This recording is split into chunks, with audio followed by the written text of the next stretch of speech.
Crypto exchange के कामकाज पर बड़े सवाल उठने लगे हैं। मनी लॉन्ड्रिंग के आरोप पहले ही प्रवर्तन निदेशालय ने क्रिप्टो एक्सचेंज वजीरेक्स के खातों में 65 करोड़ रुपए सीज किया हुआ है और अब उसमें भी एक और बड़ा मामला सामने आया है। इससे भी बड़ा वो ये कि ईडी ने एक और अन्य क्रिप्टो एक्सचेंज के खातों में 370 करोड़ रुपए सीज कर लिए। इस बीच संयुक्त राष्ट्र की संस्था UNCTAD की एक रिपोर्ट में बताया गया कि भारत में लगभग 8 करोड़ लोगों के पास क्रिप्टो करेंसी है।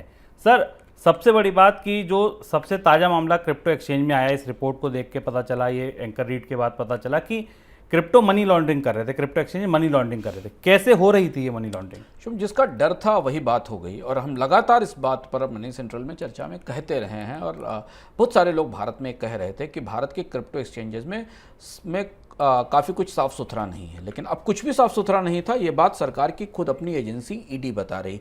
ईडी ने 10 के आसपास एक्सचेंजेस के खिलाफ कार्रवाई शुरू की है।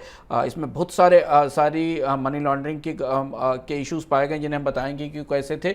आमतौर पर ज़्यादातर एक्सचेंजेस के कामकाज में गहरी अपारदर्शिता पाई गई है और इसमें से कुछ एक्सचेंजेस के लिंक चाइना के जो डिजिटल लोन ऐप है उनसे भी पाए गए हैं। यानी ये पूरा का पूरा क्रिप्टो का मामला बुरी तरह मेसी और अजीब तरीके के फर्जीवाड़े से भरा हुआ है।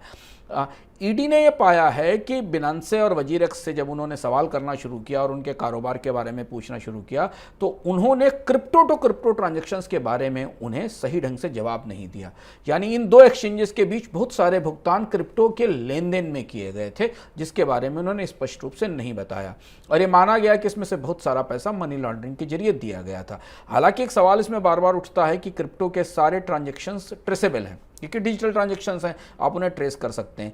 लेकिन यह माना जा रहा है, जो एजेंसियों ने पाया उसके हिसाब से उन्होंने पाया कि ट्रांजैक्शंस की ट्रेल इसलिए नहीं मिलती। मेरी बात हो रही थी कुछ विशेषज्ञों से तो उनका कहना है कि जो हैकर्स और क्रिमिनल्स हैं वो एक व्यवस्था का इस्तेमाल करते हैं, एक सिस्टम का इस्तेमाल करते हैं, इसको टम्बलर बोलते हैं और उस टम्बलर की व्यवस्था में एक क्रिप्टो को टोकन को ब्रेक डाउन कर दिया जाता है जिससे कि आप उसके पूरे के पूरे ट्रांजैक्शन को ट्रेस नहीं कर सकते।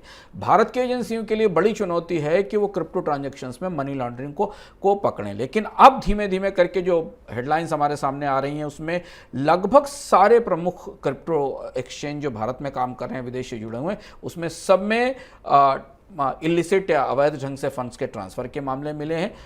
उनके कामकाज में अपारदर्शिता मिली है और इसके अलावा पूरी दुनिया में जो क्रिप्टो की ग्रैंड थेफ्ट के मामले आए हैं, क्रिप्टो की चोरी के मामले आए हैं कि आपका क्रिप्टो वॉलेट में रखा और किसी ने चुरा लिया।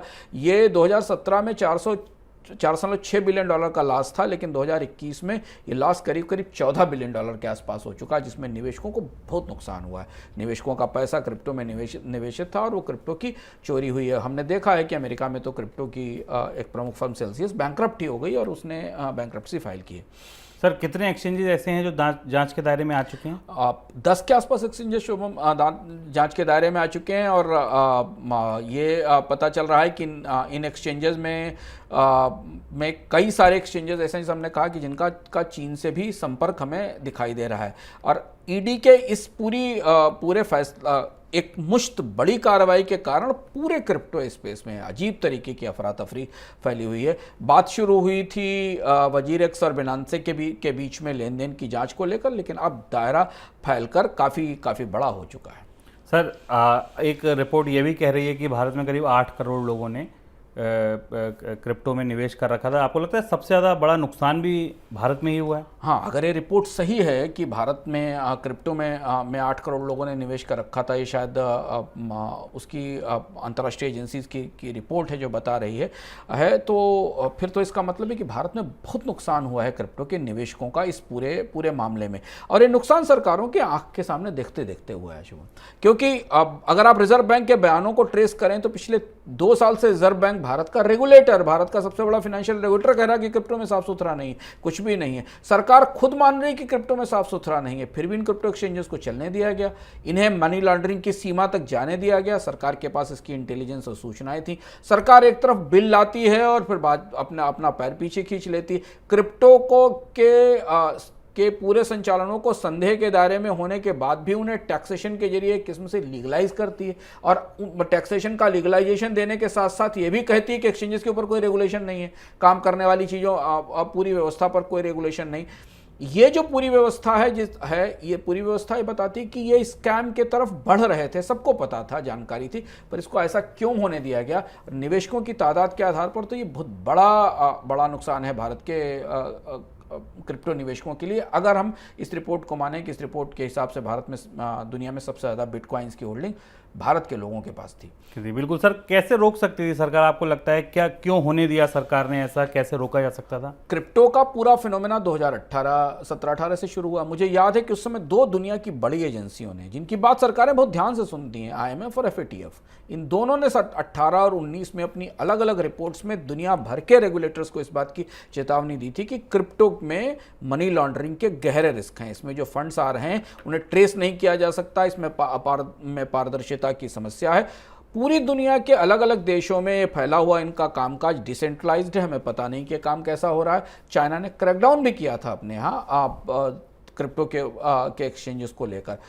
भारत का रिजर्व बैंक उन दोनों एजेंसियों के साथ सहमत था पर स्थिति यहां तक रही शुभम कि सरकार इतने सब दबाव के बाद भी क्रिप्टो एक्सचेंजेस में प्रॉपर केवाईसी के रूल तक लागू नहीं करा पाई। जब अभी ईडी ने जांच शुरू की तो उसे पता चला कि केवाईसी के नियमों में नो योर कस्टमर के जो नियम है उन्हें भी सही ढंग से फॉलो नहीं किया गया था, क्योंकि जो ट्रेड करने वाले लोग थे, जो अकाउंट रखने वाले लोग थे, उनकी सबकी जो पहचानें थी वो स्पष्ट नहीं थी। आप एक सामान्य रूप से किसी बैंक में या स्टॉक मार्केट में निवेश करते हैं तो आपको नो योर कस्टमर के जो नियम है उनको लागू करना पड़ता है। तो सरकारों को पता था कि क्रिप्टो इस तरफ बढ़ रहा है, लेकिन अब जाकर हमें पता चला, हमें ईडी हमारे सामने लेकर आती कि नहीं, भारत के तो क्रिप्टो एक्सचेंजेस में मनी लॉन्ड्रिंग हो रही थी और इस बड़े पैमाने पर मनी लॉन्ड्रिंग हो रही थी सारे एक्सचेंजेस में, ये दिखाई दे।